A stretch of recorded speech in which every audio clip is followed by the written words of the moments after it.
Jai Krishna. Today's video is going to be about Lord Krishna. Lord Krishna is the Supreme Lord. He is the absolute existence, absolute knowledge, absolute bliss. He is the soul of the universe and He is the source of everything. He took a human form for the benefit of the gods and His devotees. He destroyed evilness and He established righteousness on earth. Lord Krishna is considered as the highest incarnation of Lord Vishnu. He is so unique that this incarnation is considered as the crowning incarnation of all. This incarnation of Lord Vishnu is considered as the Purna Avatara, like a perfect incarnation. Krishna was like a world teacher. He was one Lord of love. He is loved by many. Scriptures like Bhagavata, the Mahabharata, Vishnu Purana, all of these scriptures claims that there is no one who could match Sri Krishna in beauty or in his elegance. His beautiful form with flute in his hand is worshipped in most of the homes in India. This form is not only is worshipped in India, but is also worshipped across the world. Every word of Lord Krishna and every act of his holds a deeper inner meaning, and it is a lesson for the humanity. Lord Krishna was great in knowledge, great in emotion, great in action. The scriptures have not recorded any life more full, more intense, more sublime, more grand than Lord Krishna's.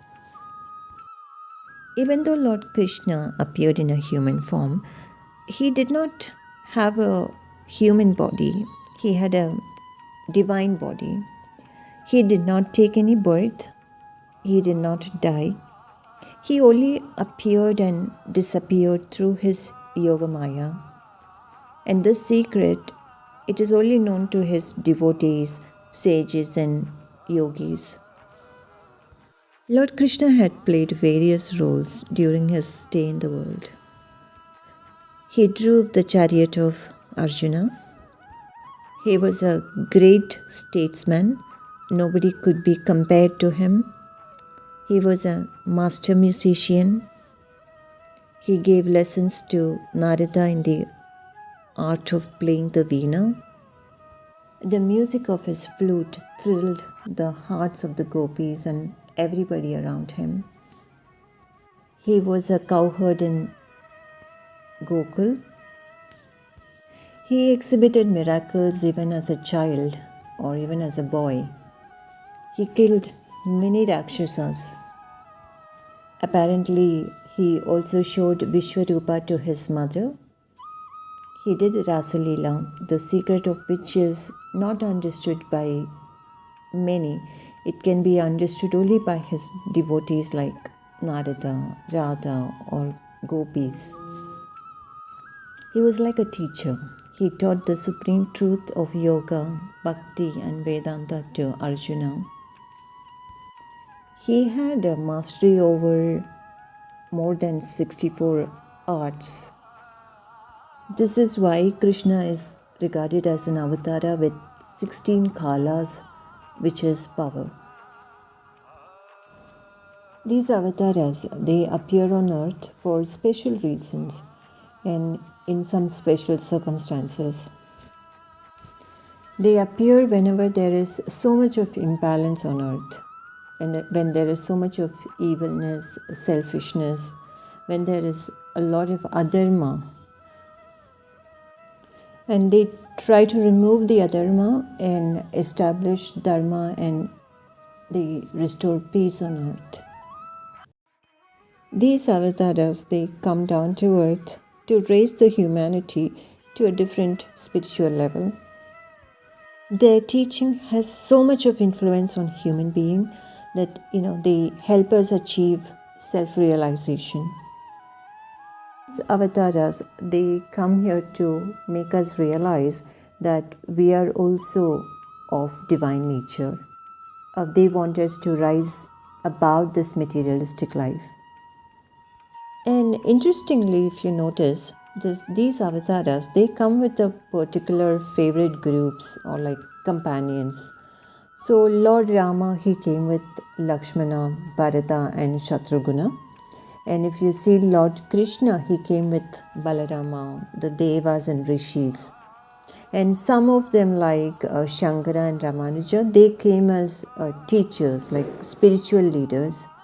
So, some avatara like Krishna, he comes only when there is so much of injustice on earth and, where he has to eradicate the evilness and then establish the Dharma. Look at all the avatars, except for Krishna. Many of them had just one function, but it is only Krishna's avatara which was, many sided, I can say. So that which is why he's been called as a Purnavatara, like a complete incarnation. Lord Krishna was a Leela Purushottama. It's a sportive form of God. He was a Yogeshwara. He was like a Premurti. But whereas Lord Rama was a Maryada Purushottama, he was like an ideal son, a brother, an ideal husband, a friend, an ideal king. Lord Rama's avatara teaches how to lead a life of a householder in order to, teach the humanity. Lord Krishna was the greatest karma yogin of all time. He actually had so much of wisdom in him. He was a friend of all. Even he was a friend of a poor and a helpless person too. He was actually a versatile genius. Lord Krishna actually was an embodiment of humility. So there was so much of humility in Krishna. He was like a Lord of the universe. He is actually the Lord of universe, I should say that. And even though he knew who he was, he became the charioteer of Arjuna. He humbled himself so much. And he took upon the duty of washing the feet of visitors, and it was done voluntarily. So there is so much that we can learn from Krishna's life. Lord Krishna was the greatest karma yogin of all time. He actually had so much of wisdom in him. He was a friend of all. Even he was a friend of a poor and a helpless person too. He was actually a versatile genius. Lord Krishna actually was an embodiment of humility. So there was so much of humility in Krishna. He was like a Lord of the universe. He is actually the Lord of universe, I should say that.